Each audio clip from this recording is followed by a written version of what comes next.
Let a equal 0, 0, and b equal lowercase b2 be points on the coordinate plane. Let a, b, c, d, e, f be a convex equilateral hexagon. So convex means that it's not concave. A concave hexagon would look like this. So that's two sides, 3, 4, 5, 6. This would be a concave hexagon. So it's going to be popped out, and all the sides are going to be equal. So it's an equilateral hexagon. They're not telling us that it's a regular hexagon. So we don't know that all of the angles are going to be the same, but all the sides will be the same, such that FAB is equal to 120 degrees. Then they show us a bunch of sides that are parallel to each other. And then the y coordinates of its vertices are distinct elements of the set 0, 2, 4, 6, 8, 10. The area of the hexagon can be written in the form m square roots of n, where m and n are positive integers, and n is not divisible by the square of any prime. That's just a fancy way of saying that we've simplified this radical as much as possible. Find m plus n. So really, the first part, let's just make sure we can visualize this hexagon. So let me draw. We know one vertex for short, 0, 0.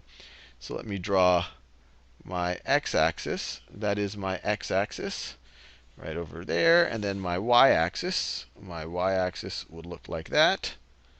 Y-axis. We know that the vertex A sits at the point 0, 0. That is vertex A. Now, we know that all of the vertices have y coordinates that are either 0, 2, 4, 6, 8, 10. And they are distinct members of the set, which mean no two of the vertices share the same y coordinate. So they're not going to be on the same horizontal line. So let me draw these horizontal lines. The x-axis is 0. Then you have y is equal to 2. Then you have 4. Then you have 6. And then you have 8. And then you have 10 up here. Now, b we already know. So first of all, we've already used up the 0 for a. A is already using up the 0. B uses up the 2. They tell us that the y coordinate of b is 2. The y coordinate of b is 2. So we use that as well. And let me see if I can draw b over here. Let me see if I can draw b. It sits on this horizontal someplace. And the hexagon has side length s, where we don't know what that length is, but they're all the same. So let's just call this s, and it's just going to help me think about it now that I know that since it's equilateral hexagon, all of the sides are going to be the same length. And so we're going to go out here. We're going to go out here to the coordinate b, comma 2. We don't know what b is, but that is our vertex b. Now, f is the other vertex that is connected to a. F cannot sit on this horizontal, cannot sit on y is equal to 2. It can't sit on y is equal to 6, because then this distance would be super far, clearly much further than this distance over here. Or actually, you could have that, but then you wouldn't be able to draw really a convex hexagon. So y, the next vertex, is just going to have to sit on this horizontal. So it's going to be s away. So it's going to be s away. Maybe it will be something like that. Something like that. So let me draw it. So that is the next vertex. That is vertex F, right? Because we're going A, B, C, D, E, F, and then back to A. Fair enough. Now what about vertex C? Well, vertex C can't be on the 4 horizontal, so it's going to have to be on the 6 horizontal. So vertex C is going to have to be someplace like that. Someplace like that. That's vertex C. And once again, that length is S. This length is S. Now what about vertex E? Can't be on the 6 horizontal, already taken up by vertex C. So the 4 and the 6 are already taken up. So it has to be at the 8 horizontal. And so this is length S. And we also know that we're going back to the origin now. So this is vertex E right here. We know that we're going back to the origin, not to the origin. We're going back to the same x value. This is going to be on the y-intercept. And the reason why we know that is this is length S, and this is length S, and they both of these diagonals travel the same, they travel the same vertical distance. This base is 4, this base is 4. So you can kind of view this as two right triangles. Both of them have base 4 and hypotenuse S. And so they share this side right over here. So this one goes out to the left that distance, and then this one's going to have to come back that distance. Now, by the same logic over here, this guy is going to have to come back. So we can now use the 10 coordinate, the 10y horizontal, or the y coordinate of 10. That's the only one we haven't used yet for D.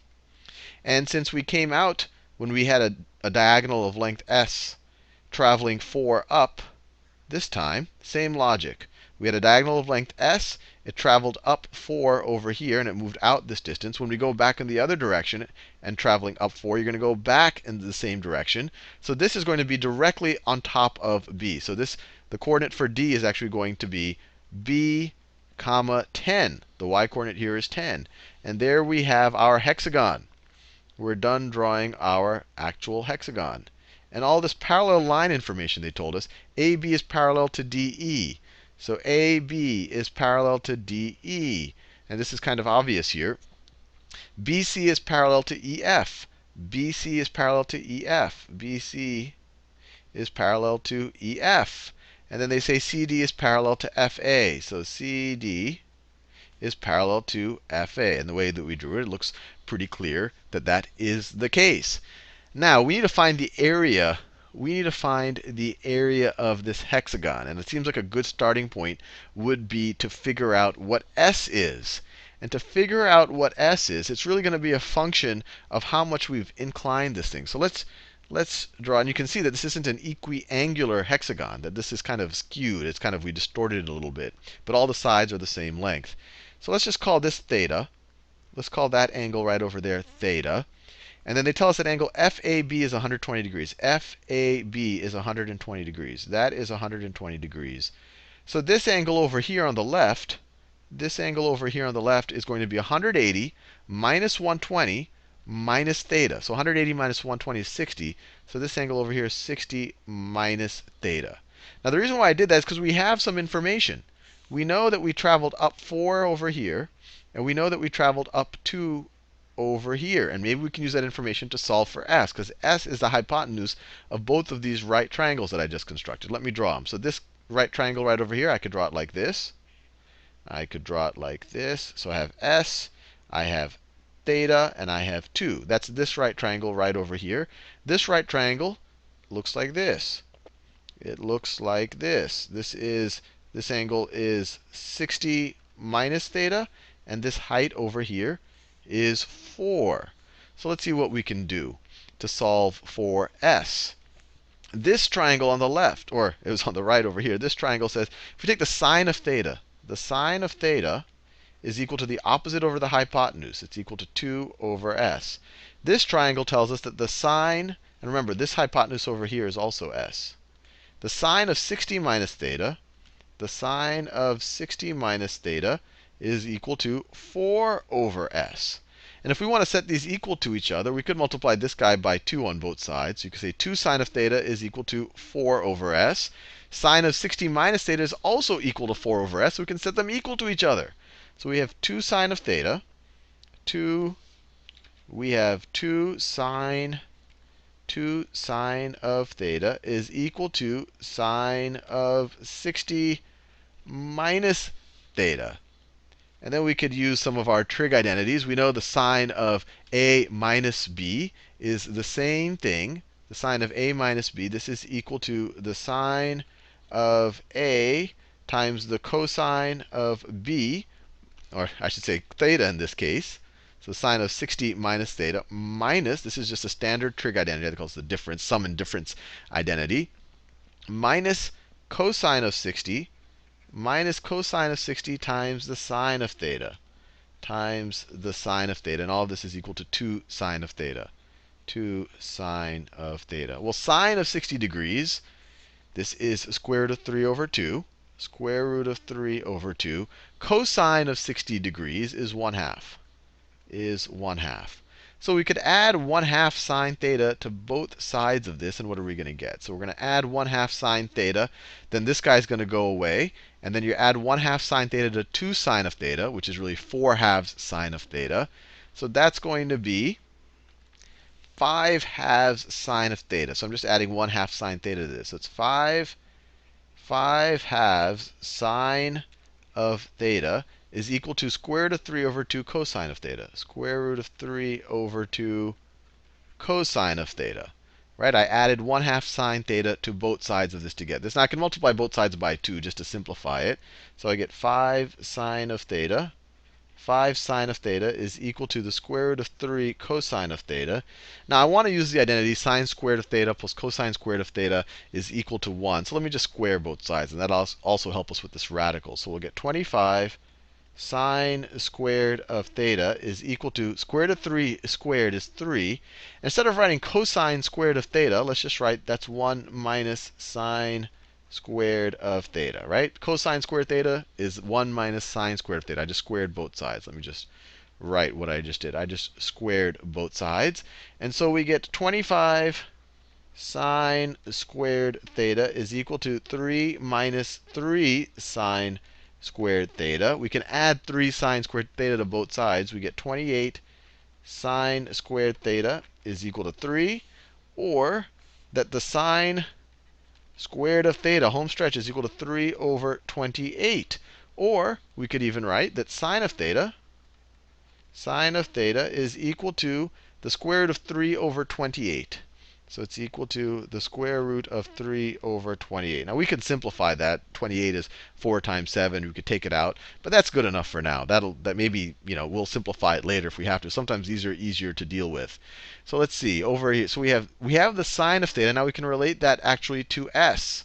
Over here, we know that before I messed with this thing, we know that the sine of theta is equal to 2 over s, or that s over 2 is equal to 1 over sine of theta, or that s is equal to 2 over the sine of theta.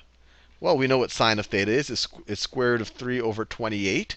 So s is equal to 2 divided by sine of theta. That's like multiplying by the inverse of sine of theta.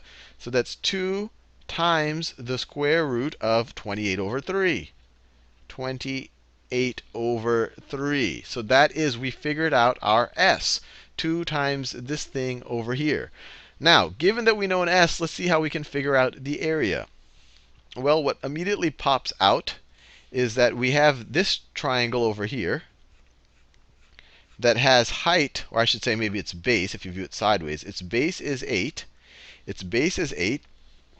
And this distance right over here, we should be able to figure out. We should be able to figure out using the Pythagorean theorem. Because we know that this distance right over here is 4. We know that distance is 4. We know that this distance, the hypotenuse, is s. So we could call this the height of it right over here. We could say that h squared plus 4 squared plus 16 is equal to the hypotenuse squared, is equal to s squared. S is this thing over here. So if we want to square s, it becomes 4 times 28 over 3. And we just subtract 16 from both sides. So h is equal to 4 times 28 over 3 minus, if I want to write 16 over 3, or if I want to write 16 as something over 3, that's going to be minus 48 over 3. And let's see, I don't want to have to multiply 4 times 28. So we can write 48 as 4 times 12. So this numerator is going to be 4 times 28 minus 12 over, remember, that's h squared, I should say. H squared is going to be 4 times 28 minus 12 over 3, which is equal to 4 times 16 over 3, which is equal to 64 over 3. That's h squared. So h is going to be the square root of that, which is 8 over the square root of 3. So h right over here is 8 over the square root of 3. So if I want to find the area of this whole thing over here, well, first let's find the area of this small thing right over here. That's just going to be h times 4. So it's going to be, well, I could do it either way, but let's just say this is h times 4 times 1/2. So it's going to be 2 times, so the area of this triangle, let me do it in blue right here. This triangle's area is going to be h, which is 8 over the square root of 3 times 4 times 1/2. So this guy right over here is just going to be 2 times 8 over the square root of 3, or that's going to be 16 over the square root of 3. So this guy over here is 16 over the square root of 3. So that is 16 over the square root of 3. Now we have a bunch of it. We have this guy, and now this guy is going to have the exact same area right over there. And then you have this guy who's going to have the exact same area again. Same exact logic, same base, same height. They're actually congruent. So you have 4 of these triangles. You're going to multiply by 4 if you want the area of this area that I've already shaded in. So 4 times this, we're at 64 over the square root of 3. Now the only area we have left to figure out is the area of this parallelogram, in the middle. Now we know the base of the parallelogram. The base of this parallelogram is 8. The base of the parallelogram is 8. We just have to figure out its height. And once again, we can use the Pythagorean theorem. So I'll call this, I don't know, we already used h. Well, I'll use h again, but you just have to remember that this is a different height over here. This base over here is of length 2. I know it's hard to read now. So we can now write that h squared plus 4 plus 2 squared is equal to s squared. Now we already figured out what s squared was in the past. It's 4 times 28 over 3. 4 times 28 over 3. Let's subtract 4 from both sides. So you subtract 4 there. So minus 12 over 3. And now let's see. 12 is the same thing as 4 times 3. So this is equal to 4 times 28 minus 3.